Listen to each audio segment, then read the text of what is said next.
महाराष्ट्र में कोई बाबा बूबी का सिस्टम नहीं है। इसलिए बागेश्वर ने जब पहली सभा की महाराष्ट्र के अंदर, तो उसको सभा को 2 दिन के अंदर छोड़ के भागना पड़ा इनको, क्योंकि वहां जो अंधविश्वास उन्मूलन समिति के लोग थे वो पहुंच गए और उन्होंने बाबा को चैलेंज किया कि हम आपको 5 आदमी लाकर खड़ा करेंगे, आप बताइए कि इनका नाम क्या है, इनका मोबाइल नंबर क्या है, ये क्या करते हैं, इनका भविष्य बताइए। बाबा मना कर दिए, भाग के आ गए यहाँ, क्योंकि उनको पता था अगर ये नहीं करते तो उनके ऊपर एक FIR दर्ज हो जाती महाराष्ट्र के अंदर। प्रॉब्लम ये कि भारत एक डिप्रेस्ड राष्ट्र है। बागेश्वर के यहाँ एक लेडी आई, उनकी कोई हार्ड डिस्क खराब हो गई थी, उन्होंने बागेश्वर को कहा हमारी हार्ड डिस्क ठीक कर दो। अब जिस दिन वो बाबा के पास पहुंचा और कहा कि बाबा मैं UPSC का 4 अटेम्प्ट दे चुका हूँ, मेरा आखिरी अटेम्प्ट बचा है, मेरे पे प्लीज कृपा करिए। बाबा क्या करेगा, तुम्हारा नाम ये है, तुम UPSC की तैयारी कर रहे हो, इस बार क्लियर हो जाएगा, आशीर्वाद है, जाओ। यानी कि आपने उसके पूरे कॉन्फिडेंस को उसी दिन किल कर दिया कि अब मेहनत करने से तो कुछ नहीं मिलेगा। अब वो जाएगा एग्जाम में तो कुछ भी लिख कर आएगा और ये उम्मीद करके कि बाबा ने बोला है आशीर्वाद है, हो जाएगा। और बाबाओं के यहाँ कोई कस्टमर केयर का और कस्टमर ग्रीवेंस का सिस्टम नहीं है।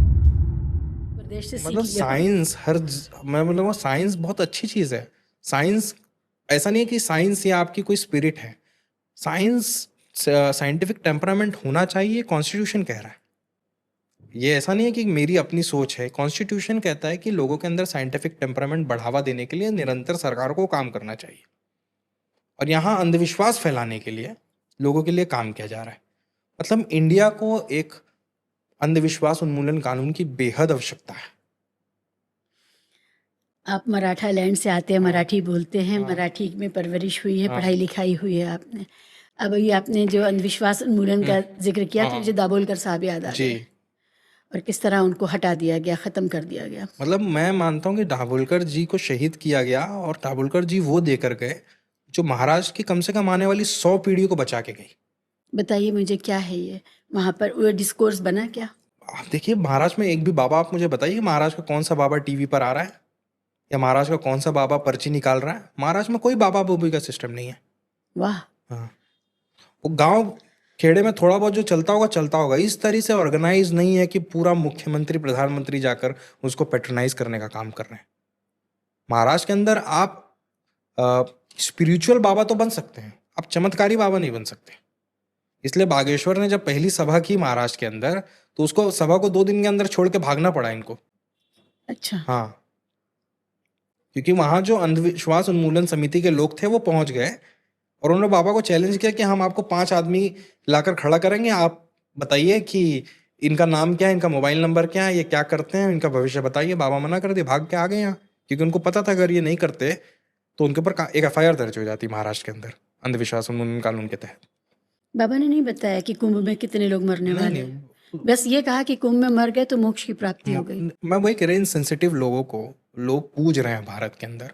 ये भारत की विवेक पर प्रश्न चिन्ह है कि मतलब आप क्या कर रहे हो, दुनिया कहाँ जा रही है, और आप पर्ची निकालने वाले बाबा के चक्करों में पड़े हुए अनिरुद्धाचार्य है जिसे कुछ नहीं पता।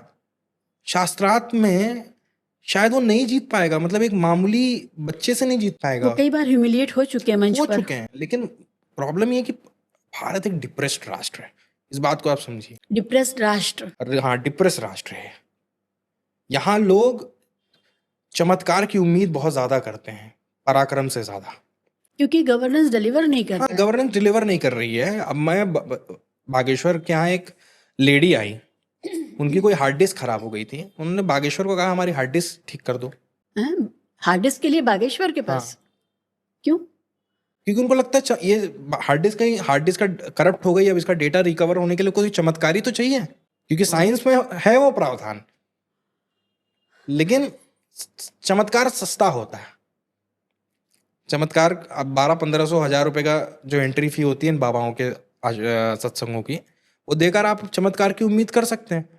लोग इनके पास क्यों क्या करने आते हैं, बाबा मेरी नौकरी नहीं लग रही है, कोई बोलता है मैं एग्जाम क्लियर नहीं कर पा रहा हूँ इसके लिए। तो अब जिस दिन वो बाबा के पास पहुंचा और कहा कि बाबा मैं UPSC का 4 अटेम्प्ट दे चुका हूँ, मेरा आखिरी अटेम्प्ट बचा है, मेरे पे प्लीज कृपा करिए। बाबा क्या करेगा, तुम्हारा नाम ये है, तुम UPSC की तैयारी कर रहे हो, इस बार क्लियर हो जाएगा, आशीर्वाद है, जाओ।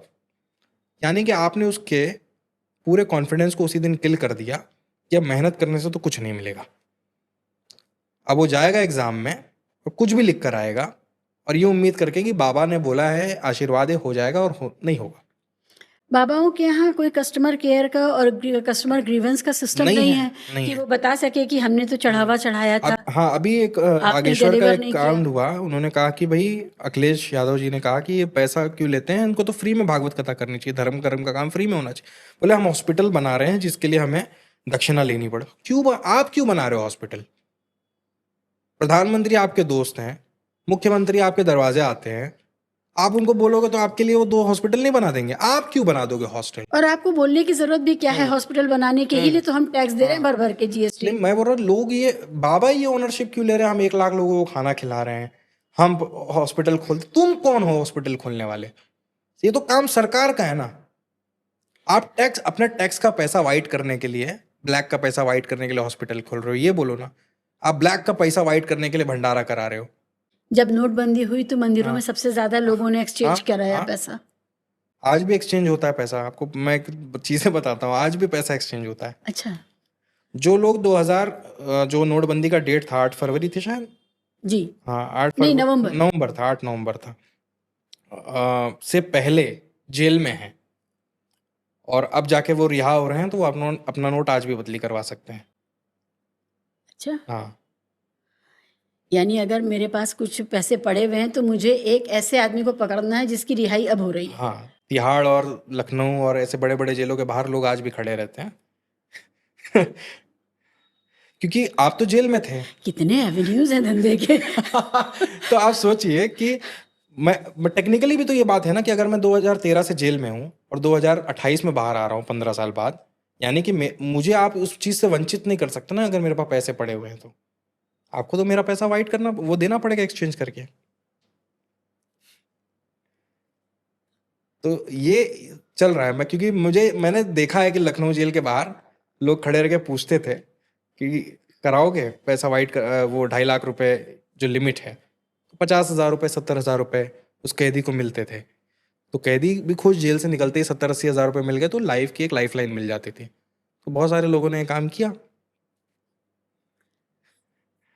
जबरदस्त। नोटबंदी बहुत बड़ा स्कैम था, लोगों को पता नहीं है।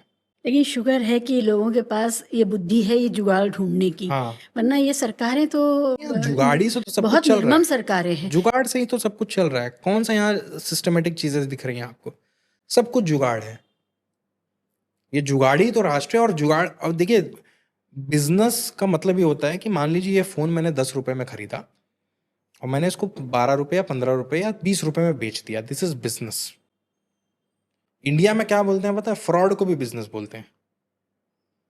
कि मैंने खराब फोन खरीदा 3 रुपए में, उसमें एक चाइना का 1.5 रुपए का सस्ता मटेरियल लगाया और उसको नया फोन बना के 20 रुपए में बेचा, इसको भी लोग बिजनेस बोलते हैं। ये बिजनेस नहीं, ये फ्रॉड है। एथिक्स नहीं है इसमें कहीं। तो जो बिना एथिक्स के फ्रॉड को भी आप बिजनेस कहते हो। अब जैसे लोग कह रहे हैं गुजराती हैं, बिजनेस करना जानते हैं। मुझे पता है ना क्या बिजनेस होता है, किस तरीके का बिजनेस